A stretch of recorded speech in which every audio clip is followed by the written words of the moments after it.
Well, yesterday, this will come as no surprise, but you know who reversed directives that let transgender public school students use the bathroom of the gender they identify with, which is also a big reversal of a campaign promise made by you-know-who. Take a look. As your president, I will do everything in my power to protect our LGBTQ citizens. If Caitlyn Jenner were to walk into Trump Tower and want to use the bathroom, you would be fine with her using any bathroom she chooses. That is correct. Yeah.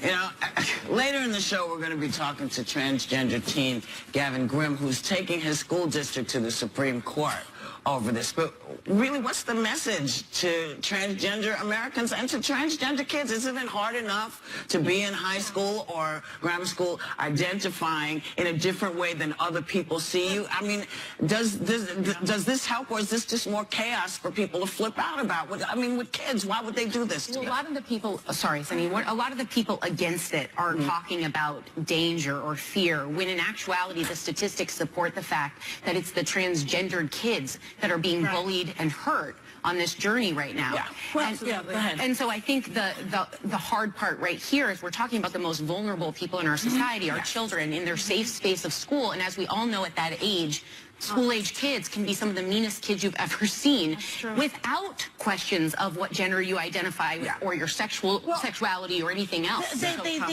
surrogates always point to, oh, a predator could go in the bathroom disguised as a woman or something. I don't even understand that's it. the argument. Yeah, but that is what you call anecdotal evidence, which they like to use to make policy. Like one guy, an immigrant, let's say undocumented, attacks somebody in part of the country, so they have to send millions of immigrants back to their countries based on that anecdotal evidence. That is not scientific. There's not even anecdotal evidence that a transgender person has ever.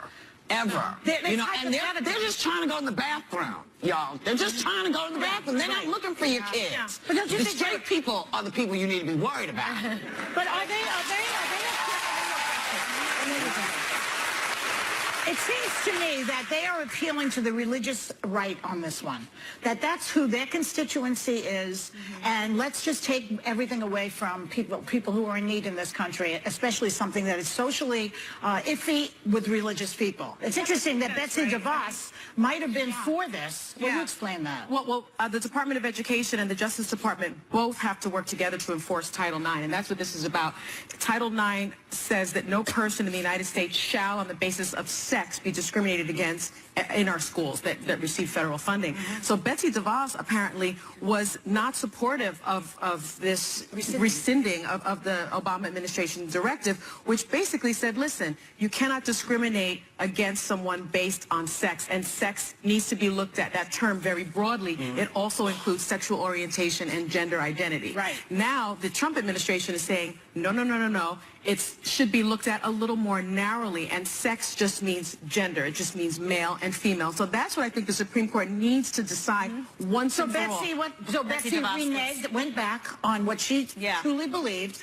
Was starting to like her for a second. Apparently she did. Apparently she did. Well, I think in order to stay within the administration, she felt that she had to back him up. If that were me, then she should have resigned. Exactly. I was disappointed in Donald Trump with this, because one of the things that I did like about him, when there was a lot that I didn't, was that he stood up for the LGBT community. That's very important to me as a former teacher, having seen some of these students, and really they're in a time of great difficulty, and no one really takes a minute to step inside their shoes and understand what they're going through, and they're criminalized as if they're automatically going to do something wrong just because they're in that position where they're thinking about their identity in a way that maybe I don't understand personally, or someone else doesn't understand personally, and people are trying to make this to bully. It's true. It's also, though, I want to make the point, because conservatives are trying to make this about a states' rights issue and wanting to empower local communities. But before you think about states' rights, you have to remember to think about civil rights and constitutional rights. Right. And that comes first always. Under the law. And the state doesn't get to say that your civil rights don't matter. So my hope is that the Supreme Court will review this, because I'm deeply concerned about children who are facing these challenges, feeling more and more isolated and marginalized at a time like this. I'm deeply concerned. There's no difference between civil rights. As an American, you are protected under the law. It doesn't say based on your sexual identity. It doesn't say based on your gender. You're a citizen you're protected. You're supposed to be protected. And this suddenly says, well, not really you, because you're not like us. And I think, I think a lot of folks would like to hide behind religion with this, but Jesus never threw anybody away because he didn't understand or he didn't. Jesus wasn't like that. I don't know who everybody is talking about, but if Jesus... Well, they pervert the religion. Well, they kind of mess with it because, I'm sorry, I saw 10 Commandments. I went to school. 10 Commandments. Doesn't say anything about transgender people. Yeah. Well, it didn't say, it said thou shalt not kill. Yeah. It's also... But people kill all the time. The argument coming from some on the religious right is it's not about, we're not discriminating against transgender.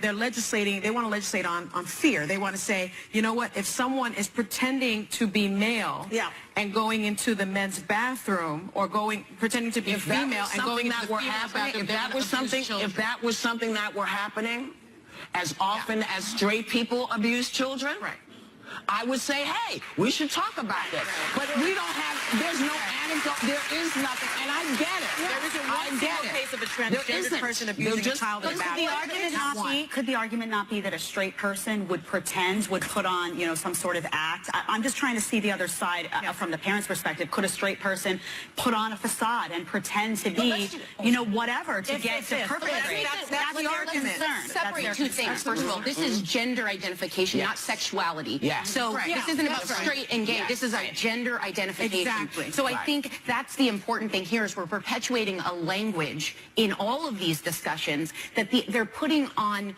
young people right here and supporting the people that are bullying or the people that don't understand this.